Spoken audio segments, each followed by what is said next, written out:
नमस्कार, मी पत्रकार अनिल देशपांडे आणि आपण पाहतात चॅनेल जर्नलिस्ट अनिल देशपांडे। येत्या 23 एप्रिलला राहुरी विधानसभा पोटनिवडणुकीसाठीचं मतदान होणार आहे।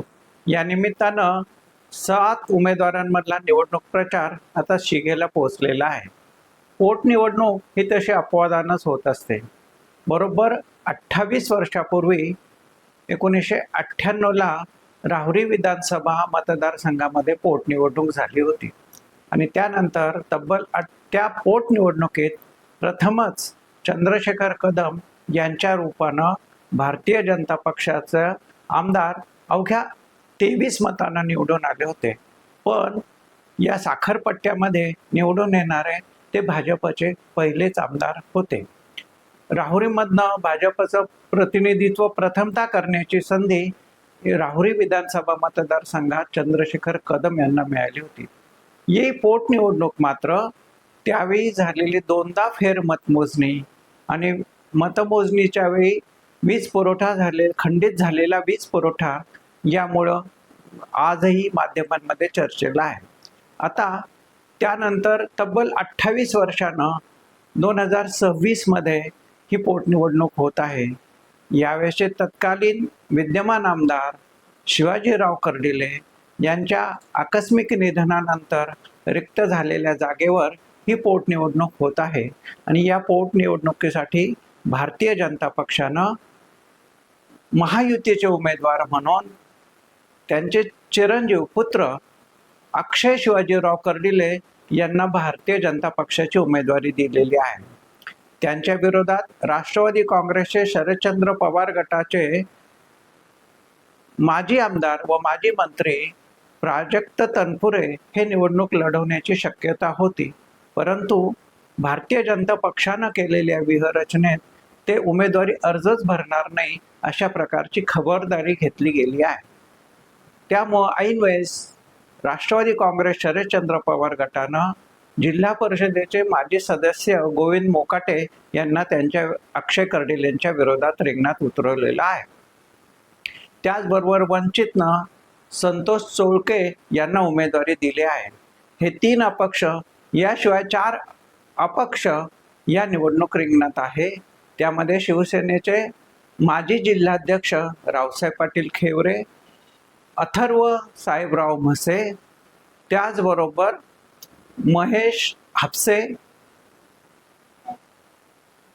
आणि अन्य एक अपक्ष असे 4 अपक्ष निवडणूक रिंगणात आहे। आता या निवडणुकीतही 28 वर्षांना होणाऱ्या या निवडणुकीतही माध्यमांमध्ये सर्वाधिक चर्चा आहे ती या राहुरी पूर्ण तालुका एकत्रित मतदारसंघ असलेल्या या राहुरी मतदारसंघात 1998 मध्ये झालेल्या पोटनिवडणुकीची। त्यावेळी या मतदारसंघाचे 4 वेळेस प्रतिनिधित्व करणारे प्रसाद तनपुरे हे लोकसभेची निवडणूक जिंकलेले होते आणि त्यांनी आमदारकीचा राजीनामा दिला। त्यामुळे रिक्त झालेल्या जागेवर ही पोटनिवडणूक झाली होती। या पोटनिवडणुकीतही 7 उमेदवार रिंगणात होते। चंद्रशेखर पाटील कदम हे भारतीय जनता पक्षातर्फे त्यांना उमेदवारी दिली गेली होती, तर त्यांच्या विरोधात कारखान्याचे माजी चेअरमन रामदास पाटील धुमाळ हे काँग्रेसचे उमेदवार होते, तर कारखान्याचे संचालक ॲडव्होकेट पंढरनाथ पवार यांनी स्वतंत्र अपक्ष म्हणून निवडणूक रिंगणात उतरलेले होते। याशिवाय अन्य 4 उमेदवारही रिंगणात होते। पोटनिवडणूक असल्यामुळे निवडणुकीचं मतदान त्या तुलनेमध्ये सार्वत्रिक निवडणुकी इतकं मोठ्या प्रमाणात झालं नव्हतं। अवघं 54% मतदान झालेलं होतं आणि या 54% मतदानामध्ये भारतीय जनता पक्षाचे चंद्रशेखर कदम हे अवघ्या 23 मतांनी निवडून आलेले होते। या पोटनिवडणुकीची वैशिष्ट्य बघताना आपल्या असं लक्षात येतं की या निवडणुकीमध्ये विलक्षण चुरस पाहावयास मिळाली आणि या पोटनिवडणुकीमध्ये अवघ्या 23 मताच्या फरकानं चंद्रशेखर पाटील कदम हे निवडून आले होते। 2 वेळा झालेली फेर मतमोजणी आणि मतमोजणी दरम्यान काही मिनिटांसाठी खंडित झालेला वीज पुरवठा ही त्यावेळेच्या या पोटनिवडणुकीची विशेष वैशिष्ट्य होती। एकूण 54.3% मतदान झालं आणि मतमोजणीत सुरुवातीपासूनच चुरस दिसून आली.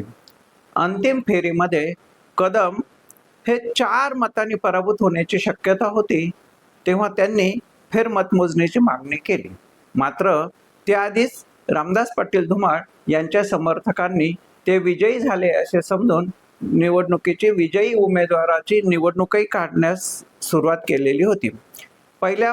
त्यामुळं चंद्रशेखर पाटील कदम यांनी हे पाहून परत फेरमतमोजणीची मागणी केली आणि त्यामध्ये त्यांच्या या फेरमतमोजणीमध्ये 20 मतांची वाढ होऊन ते 16 मतांनी आघाडीवर आले. त्यानंतर रामदास पाटील धुमाळ मिरवणुकीतून मतमोजणी स्थळी आले. त्यांनीही फेरमतमोजणीची मागणी केली. ही मागणी करताना तत्कालीन जिल्हाधिकारी विजय कुमार यांच्याशी त्यांची शाब्दिक बाचाबाची झाली होती.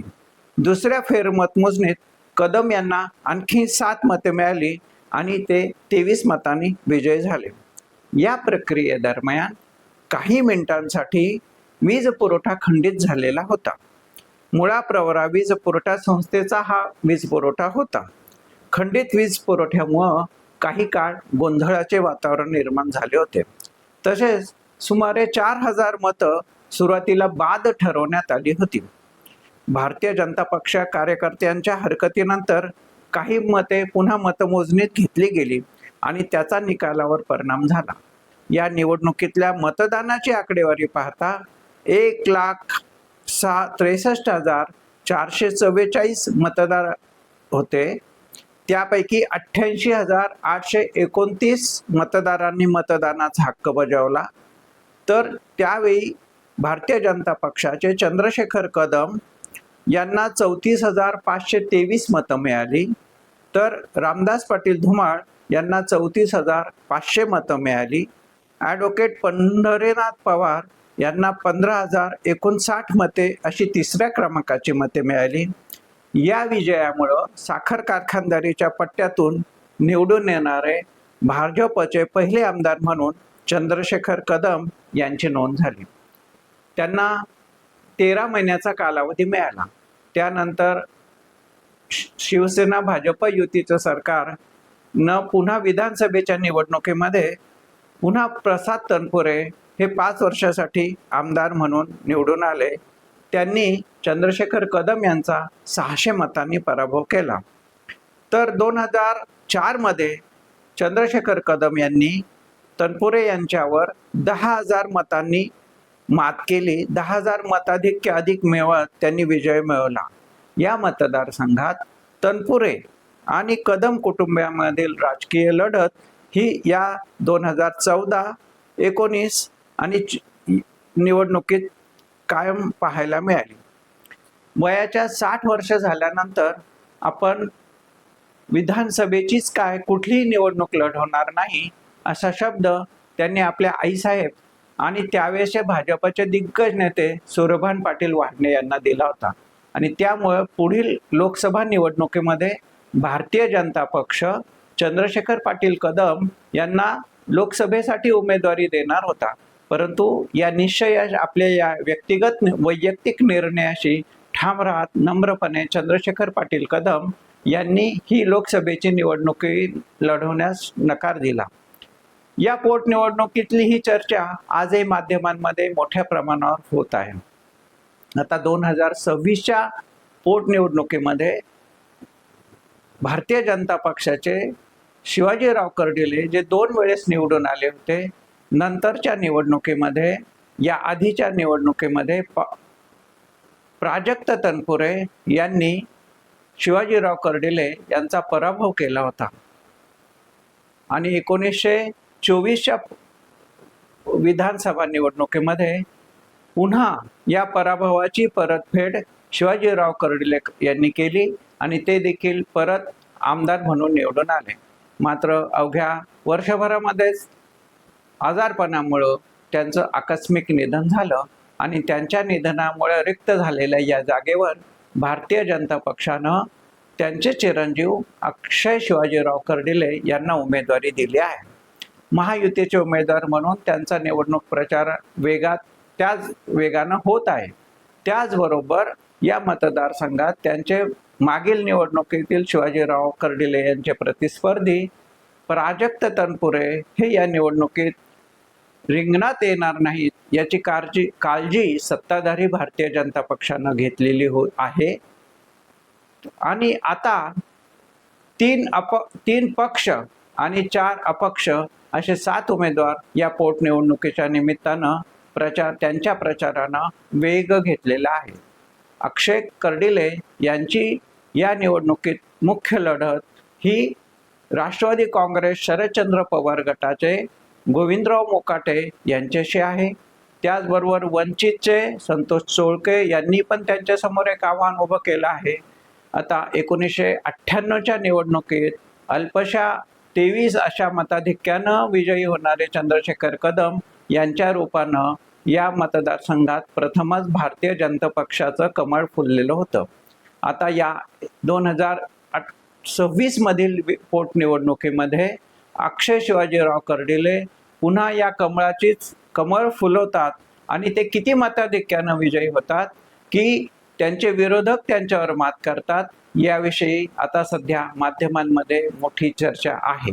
या पोटनिवडणुकीमध्ये भारतीय जनता पक्षानं पूर्ण तयारीनिशी उतरलेल्या आहेत आणि त्याचबरोबर त्यांचे विरोधकही त्यांच्यासमोर मोठं आव्हान उभं करण्याचा प्रयत्न करत आहेत. या निकालाकडे सर्वांचंच पोटनिवडणुकीतल्या या निकालाकडे सर्वांचंच लक्ष वेधलेलं आहे. या 1998च्या पोटनिवडणुकीमध्ये देवळाली प्रवराला केंद्रीय कृषी मंत्री आणि महाराष्ट्राचे माजी मुख्यमंत्री शरदचंद्रजी पवार यांची सभा होणार अशी एक मोठी चर्चा होती. मात्र प्रत्यक्षामध्ये ती सभा झालीच नाही आणि त्या न झालेल्या सभेमुळं निवडणूक निकालावर परिणाम झाला अशी आज माध्यमांमध्ये मोठी चर्चा आहे. आताही गोविंद मोकाटे यांच्या प्रचारासाठी राष्ट्रवादी काँग्रेस पक्षाचे शरदचंद्र पवार गटाचे सर्वेसर्वा शरदचंद्रजी पवार यांची सभा होणार काय याकडं मतदारसंघात सर्वांचं लक्ष लागलेलं आहे. 1998 मध्ये झालेली पोटनिवडणूक आणि त्यानंतर आत्ता होत असलेली 2026 मधली पोटनिवडणूक या निमित्तानं हे अंतरंग आपल्यापर्यंत पोहोचवण्याचा आमचा प्रयत्न आपल्याला देखील नक्कीच आवडला असेल. आपण आमचं चॅनल लाईक करा, शेअर करा आणि सबस्क्राईब करा. नमस्कार.